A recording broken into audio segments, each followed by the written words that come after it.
जनता के मुद्दे पे सरकार बात नहीं करती, किसी पे बात नहीं करती, चाहे वो बेरोजगारी हो चाहे महंगाई हो, उस पे ये सरकार बात नहीं आ गई करना अभिषेक जी आपकी। और जी बात आ गई, बिल्कुल बात आ आनी गई। चाहिए बात। ठीक है, दीपक जी ये बताइए कि ये गठबंधन वापस से बन पाएगा नहीं, इस सवाल से सपा साफ बच जाती है, लेकिन दूसरी तरफ ये भी कहा जाता है कि हमें अनुभव है सरकार चलाने का भी, राजनीति चलाने का भी, संगठन चलाने का भी। समाजवादी पार्टी ही भाजपा को टक्कर देगी 2024 में। कैसे संभव है ये? अभी तो सब साथ आए थे, कुछ महीने नहीं हुए कि सब अलग हो गए, एक दूसरे के खिलाफ बयानबाजी कर रहे हैं, कैसे साथ आएंगे फिर?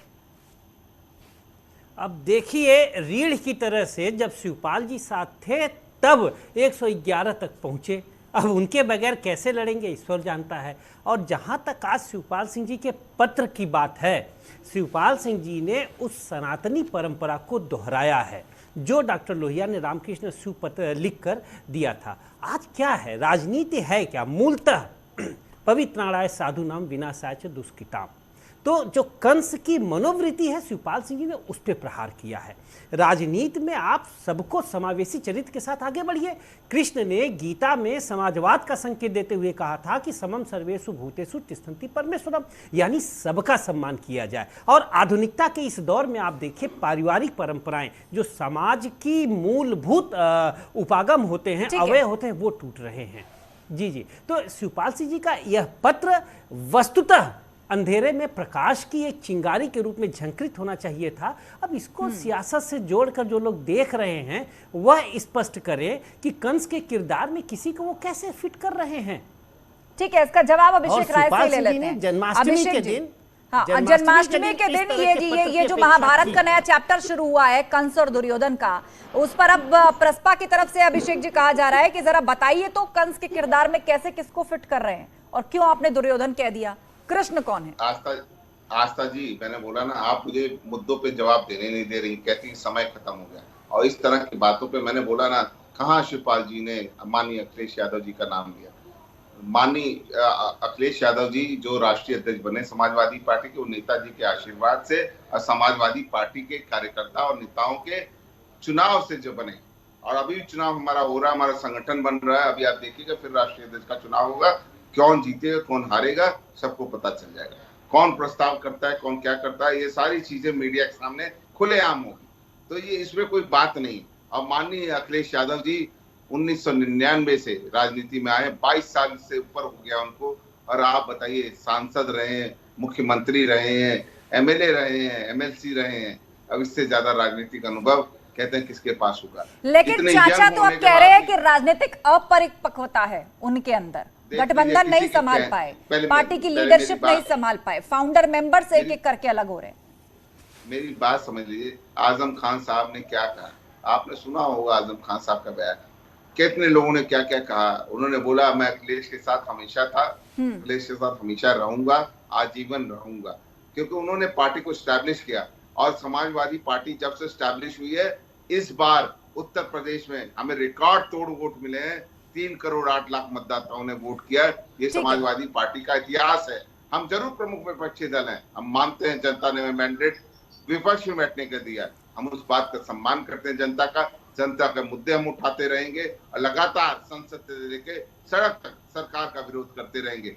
माननीय नेताजी का सम्मान हमेशा हुआ है, उन्हीं के मार्गदर्शन में ये पार्टी चल रही है। आपने देखा होगा 2016 में जब हमारा ठेस तो लगी है, लेकिन अभिषेक राय आप बार बार कह रहे हैं माननीय नेताजी का सम्मान हुआ है उनके आशीर्वाद से। आज जब शिवपाल यादव ने कहा कि कंस ने अपने पिता को गद्दी से उतार दिया था, हमारे साथ बता दिया, मैं आती हूँ, सतीश प्रकाश भी जुड़ गए हमारे साथ। अच्छा ठीक है, 5 सेकंड, ठीक है 5 सेकंड खत्म करिए। सतीश प्रकाश भी क्यों जुड़े? ठीक है, मुझे एक चीज बता दिए, माननीय नेताजी ने किसका विरोध किया? भारतीय जनता पार्टी का और संघ का विरोध किया, और उसके वजह से समाजवादी पार्टी को स्टैब्लिश किया।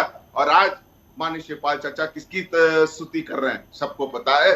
अब इससे ज्यादा मैं कुछ बोलना नहीं। ठीक है, दीपक मिश्रा भी जवाब देना चाहते हैं, लेकिन उससे पहले मनीष शुक्ला कुछ कहना चाह रहे थे। मनीष शुक्ला जी बोलिए, उसके बाद मैं रुक करूंगी सतीश प्रकाश जी का जो बसपा से हमारे साथ जुड़े। मनीष शुक्ला जी। देखिए आस्था जी, अभी मैं दूसरे परिप्रेक्ष्य में ये कहना चाहता हूँ कि बिहार की चर्चा, बिहार में सरकार बदलने के बाद क्या परिस्थिति है लोग देख रहे हैं।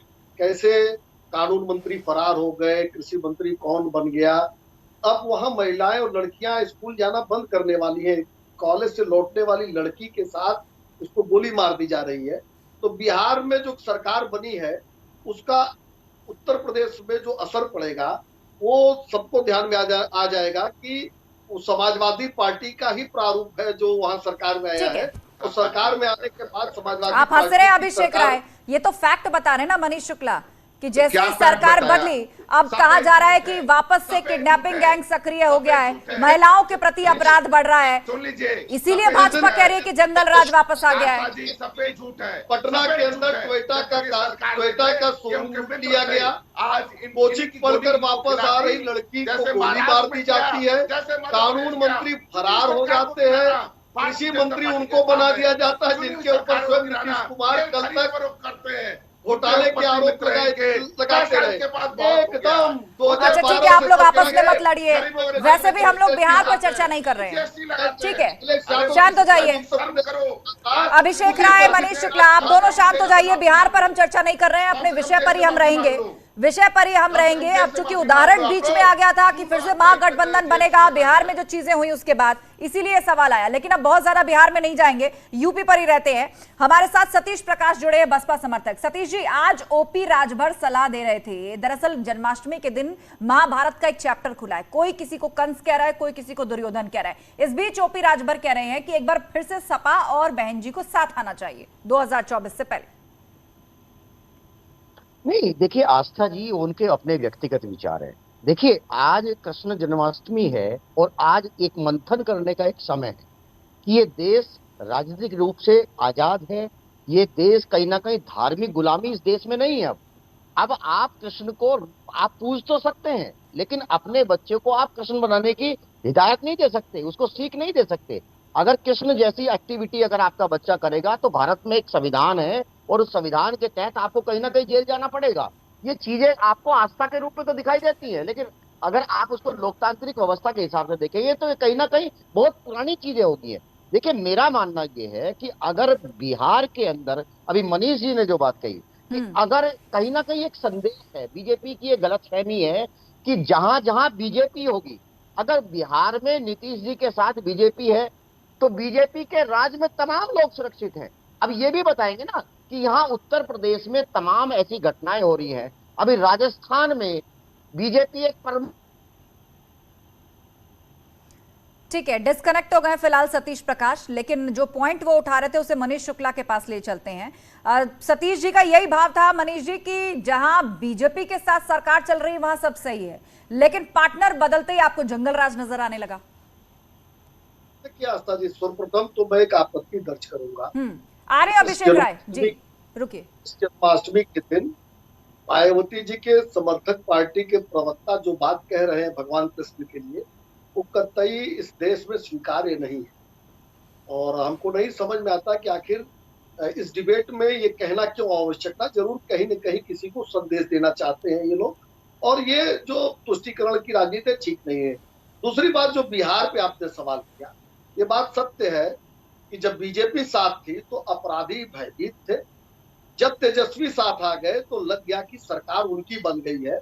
और निश्चित रूप से उत्तर प्रदेश के लोग और देश के जो विभिन्न प्रदेश के लोग देख रहे होंगे, वो एक संदेश जरूर जाएगा कि भाजपा की सरकार ही लाना है अगर लॉ एंड ऑर्डर को ठीक रखना है, अपराधियों को दुरुस्त रखना है, अगर अपराधियों को उनके स्थान भेजना है तो बीजेपी का साथ। मैं आ रही हूँ अभिषेक जी, 10 सेकंड खत्म कीजिए मनीष जी, उसके बाद जवाब देंगे अभिषेक।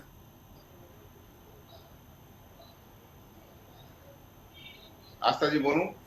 ठीक है, बात आ गई। अभिषेक जी ये बताइए कि बिहार